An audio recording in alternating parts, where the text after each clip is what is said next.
علیک یا رسول اللہ صلی اللہ تعالی علیہ وآلہ وسلم۔ میرے محترم بزرگوں اور دوستوں، آئیے تھوڑی سی روشنی درود پاک کی فضیلت پر ڈال لیتے ہیں۔ درود پاک پڑھنے والوں کا ثواب کیا ہے؟ درود پاک پڑھنے والوں کی فضیلت کیا ہے؟ درود پاک پڑھنے والوں کو ملتا کیا ہے؟ میرے محترم بزرگوں اور دوستوں، آقا کریم صلی اللہ تعالی علیہ وسلم مسجد نبوی میں جلوہ گر ہیں، صحابہ کرام کا جمع غفیر ہے۔ میرے محترم بزرگوں اور دوستوں، جب میرے نبی صحابہ کی جماعت میں جلوہ گر ہوتے تھے تو ایسا لگتا تھا جیسے ستاروں کی انجمن میں چاند نکل آیا ہو۔ میرے محترم بزرگوں اور دوستوں، میرے آقا کی شان کا عالم یہ تھا کہ اگر میرے سرکار مسکرا دیتے تھے تو جناب والا کائنات مسکراتی تھی، اگر میرے سرکار غمزدہ ہو جاتے تھے تو کائنات غمزدہ ہو جاتی تھی۔ میرے آقا کون و مکان صلی اللہ تعالی علیہ وسلم مسجد نبوی کے اندر جلوہ گر ہے، صحابہ کرام کا جمع غفیر ہے۔ میرے محترم بزرگوں اور دوستوں، میرے آقا نے ارشاد فرمایا، اے میرے صحابہ سنو سنو، ابھی ابھی میرے پاس حضرت جبریل آئے۔ جبریل کس فرشتے کا نام ہے؟ جبریل فرشتہ وہ ہے جو تمام فرشتوں کا سردار ہے، جس کو پروردگار عالم نے 6000 پر عطا کیے، اور ایک پر کی لمبائی اور چوڑائی کا عالم یہ ہے کہ اگر ایک پر حضرت جبریل اپنا پھیلا دیں تو آپ کے پروں کے لیے یہ دنیا کم پڑ جائے۔ میرے محترم بزرگوں اور دوستوں، اتنی بڑی شان کا فرشتہ جناب والا سرکار کی بارگاہ میں آتا ہے اور آ کر کے عرض کرتا ہے، یا رسول اللہ، جب کوئی آپ کا امتی آپ پر درود پاک پڑھے گا، جو کوئی آپ کا غلام آپ پر درود پاک پڑھتا ہوگا، یا رسول اللہ، جو آپ کا امتی سچے دل سے آپ پر درود پاک کا ورد کرتا ہوگا، اے سرکار دو عالم صلی اللہ تعالی علیہ وسلم۔ کیا ہو گیا؟ چلو آٹو آیا، کوئی ہوائی جہاز تھوڑا آیا، بیٹھے رہو، درود پاک پڑھ لیں۔ اللہم صلی علی سیدنا نبینا قدیمنا مولانا محمد وآلہ وبارک وسلم، صلو علیہ صلاۃ و سلام علیک یا رسول اللہ صلی اللہ تعالی علیہ وسلم۔ تو میں عرض کر رہا تھا کہ جبریل حاضر ہوئے اور حاضر ہونے کے بعد سرکار کی بارگاہ میں عرض کی، یا رسول اللہ، جب کوئی آپ کا غلام آپ پر سچے دل سے درود پاک پڑھتا ہوگا تو یا رسول اللہ میں اس کے ہاتھ کو پکڑ کر قیامت کے دن پل صراط کو پار کروا دوں گا۔ میرے محترم بزرگوں اور دوستوں، پل صراط کا معاملہ بڑا خطرناک ہے۔ اسی پل صراط کے بارے میں جبریل عرض کر رہے ہیں، یا رسول اللہ، میں آپ کے اس غلام کو جو آپ پر درود پاک پڑھتا ہوگا اس کے ہاتھ کو پکڑ کر آرام کے ساتھ، سکون کے ساتھ، چین کے ساتھ، بڑی آسانی کے ساتھ میں اس کو پل صراط کے پل کو پار کروا دوں گا۔ جناب والا پل صراط کیا ہے؟ آقا کریم صلی اللہ تعالی علیہ وسلم نے ارشاد فرمایا، یہ جہنم کے اوپر ایک راستہ ہے جو بنا ہوا ہے، جہنم کے اوپر ایک پل بنا ہوا ہے۔ پل کو کہتے ہیں صراط، راستے کو کہتے ہیں، یہ راستے کا پل بنا ہوا ہے۔ راستے کا پل کہاں ہے؟ میرے محترم بزرگوں اور دوستو، جہنم کے اوپر بنا ہوا ہے۔ اس پل کو جہنم کے اوپر کیوں بنایا گیا؟ آخر کار یہ راستہ جاتا کہاں ہے؟ یہ پل پار کرنے کے بعد انسان جائے گا کہاں؟ پل صراط کو جب پار کر لے گا تو انسان پہنچے گا کہاں؟ تو آقا ارشاد فرماتے ہیں، یہ پل جو ہے جو جہنم کے اوپر بنا ہوا ہے، اس پل کو خالق کائنات نے جنت میں جانے کے لیے بنایا ہے۔ تو پتہ چلا جنت میں وہی جائے گا جو پل صراط کے پل کو پار کر لے گا۔ تو جنت میں جانا اتنا آسان نہیں ہے، جہنم کو عبور کر کے جنت میں جانا ہوگا، جہنم کو پار کر کے جنت میں جانا ہوگا۔ اب جہنم کو پار کون کرے گا؟ جہنم کو کون عبور کرے گا؟ پل صراط کے پل پر کون چل کر کے گزرے گا؟ آقا کریم صلی اللہ تعالی علیہ وسلم ارشاد فرماتے ہیں، قیامت کا دن 50,000 برس کا ہوگا۔ میرے محترم بزرگوں اور دوستو، جب ایک گنہگار پل صراط سے گزرے گا تو حضرات محترم اپنے گناہوں کی نحوست کی وجہ سے، اپنے گناہوں کی گندگی کی وجہ سے یہ کٹ کٹ کر اسی وہی پل صراط سے جناب والا جہنم میں گر جائے گا، کیونکہ یہ پل، یہ راستہ کوئی عام راستے کی طرح نہیں ہے، یہ راستہ بال سے زیادہ باریک اور تلوار سے زیادہ تیز ہوگا، جس کو نیکوکار یعنی نیک عمل کرنے والا ہی پار کر پائے گا، گناہگار اس کی تیز دھار سے کٹ کٹ کر کے جہنم میں گر جائے گا۔ پتہ چلا پل صراط کو کون پار کرے گا؟ جو نیکوکار ہوگا، جس نے دنیا میں نمازوں کو پڑھا ہوگا، جس نے دنیا میں روزوں کو رکھا ہوگا، جس نے دنیا میں والدین کی خدمت کی ہوگی، جس نے دنیا میں پڑوسیوں کے ساتھ حسن سلوک کیا ہوگا، جس نے اپنے چھوٹوں پر شفقت کی ہوگی، جس نے اپنے بڑوں کا ادب کیا ہوگا، جس نے پروردگار کی بارگاہ میں اپنی جبین کو جھکا کر، اپنے سر کو سجدے میں رکھ کر، اپنے گناہوں پر نادم و شرمسار ہو کر، آنسو بہا کر رب کی بارگاہ میں توبہ استغفار کی ہوگی۔ خالق کائنات ارشاد فرماتا ہے، جب بندہ گناہ کرنے کے بعد شرمسار ہو کر میری بارگاہ میں چند آنسو بہا کر مجھ سے توبہ کرتا ہے تو میری عزت و جلال کی قسم میں اس کی توبہ کو قبول فرما کر اس کے گناہوں کو معاف فرما دیتا ہوں۔ مگر ہم گناہ پر گناہ کرتے ہیں، مگر توبہ کرنے کی طرف ہمیں توفیق نہیں ہوتی۔ اب میرے محترم بزرگوں اور دوستوں، آقا نے ارشاد فرمایا، جنت میں وہی جا سکے گا جو جہنم پر بنے پل صراط کو پار کر سکے گا۔ اب میرے محترم بزرگوں اور دوستوں، اسی پل کے بارے میں آقا نے ارشاد، جبریل عرض کرتے ہیں، یا رسول اللہ، میں آپ کے اس غلام کو اس کا ہاتھ پکڑ کر پل صراط کو پار کروا دوں گا جو آپ پر درود پاک پڑھتا ہوگا۔ اب آپ اندازہ لگائیں کہ جب درود پاک کی فضیلت یہ ہے تو پھر نماز کی فضیلت کتنی بڑی ہوگی۔ سبحان اللہ۔ مگر درود پاک وہ عمل ہے جسے اللہ تبارک و تعالی بھی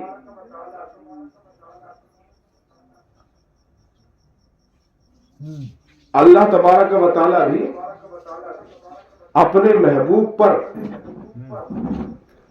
اپنی حیثیت، یعنی جو اللہ تبارک و تعالیٰ کا مقام ہے، اس مقام کی حیثیت سے اپنے محبوب پر درود پاک پڑھتا ہے۔ درود پاک وہ عمل ہے۔ میرے محترم بزرگوں اور دوستوں، نماز دیکھیے ہم پڑھتے ہیں مگر خدا نہیں پڑھتا۔ نماز ہم پر فرض ہے، روزے ہم پر فرض ہے، مگر خدا پر نہیں۔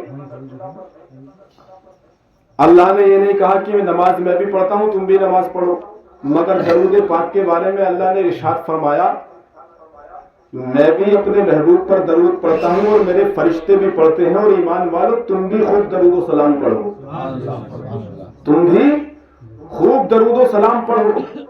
اب میرے محترم بزرگوں اور دوستوں، آقا نے ارشاد فرمایا، جبریل آئے میری بارگاہ میں، عرض کی، یا رسول اللہ، آپ کا جو غلام آپ پر درود پاک پڑے گا اس کے ہاتھ کو پکڑ کر پل صراط کو پار کروا دوں گا۔ آقا ارشاد فرماتے ہیں، یہ کہہ کر جبریل جانے لگے۔ کیا؟ جبریل جانے لگے۔ جبریل پرواز کرنے ہی والے تھے کہ ایک اور بڑا فرشتہ میری بارگاہ میں آ گیا جن کا نام حضرت میکائیل ہے۔ جناب والا آقا ارشاد فرماتے ہیں، میکائیل آ کر کے میری بارگاہ میں عرض کرتے ہیں، یا رسول اللہ، آپ کا جو غلام آپ پر درود پاک پڑھتا ہوگا، جو آپ کا امتی آپ پر سچے دل سے درود پاک پڑھتا ہوگا، یا رسول اللہ، قیامت کے دن جب وہ پیاسا ہوگا، اس کو کہیں پانی میسر نہیں ہوگا، اس کو کہیں پانی نہیں مل رہا ہوگا، اس کی زبان سوکھ کر کانٹا ہو چکی ہوگی، یا رسول اللہ، ایسے عالم میں قیامت کے دن میں آپ کے حوض کوثر سے اس کو ایک ایسا جام پلاؤں گا کہ وہ سیراب ہو جائے گا اور پھر کبھی اس کو پیاس نہیں لگے گی، پھر کبھی اس کو پیاس نہیں لگے گی۔ یہ کس چیز کی برکت ہے؟ یہ درود پاک کی برکت ہے۔ میرے محترم بزرگوں اور دوستوں، آقا ارشاد فرماتے ہیں، یہ عرض کرنے کے بعد میکائیل میری بارگاہ سے جانے لگے۔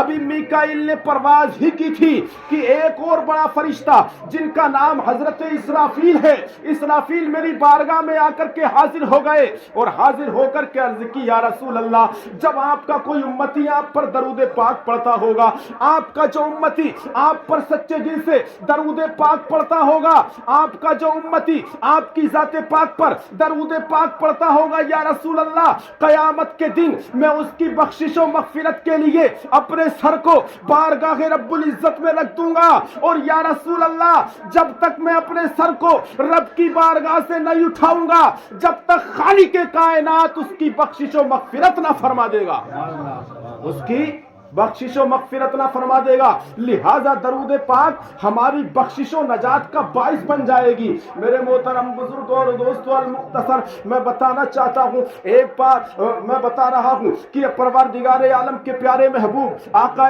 نامدار صلی اللہ تعالی علیہ وسلم نے ارشاد فرمایا کہ ابھی میکائیل جانا کی چاہتے تھے، میکائیل نے پرواز ہی کی تھی کہ ایک اور بڑا فرشتہ جن کا نام حضرت اسرائیل ہے وہ میری بارگاہ میں آ گئے اور آ کر کے عرض کی یا رسول اللہ جب کوئی آپ کا امتی درود پاک پڑھے گا، یا رسول اللہ جو آپ کا امتی آپ پر درود پاک کے تحفے بھیجتا ہوگا، آپ پر درود پاک کے نذرانے بھیجتا ہوگا، یا رسول اللہ میں اس کی روح کو اتنی آسانی سے نکالوں گا، میں اس کی روح کو اتنی آسانی سے قبض کروں گا۔ حضرات روح کا معاملہ بڑا خطرناک ہے۔ جناب والا آقا کریم صلی اللہ تعالی علیہ وسلم ارشاد فرماتے ہیں کہ جب بندے کی روح کو نکالی جاتی ہے، جناب والا بندے کی روح کو نکالا جاتا ہے تو میرے آقا ارشاد فرماتے ہیں مومن کی روح اس طرح نکالی جاتی ہے جیسے آٹے میں سے بال نکال لیا جاتا ہے، حضرات پتہ بھی نہیں چلتا۔ جناب والا تو آقا ارشاد فرماتے ہیں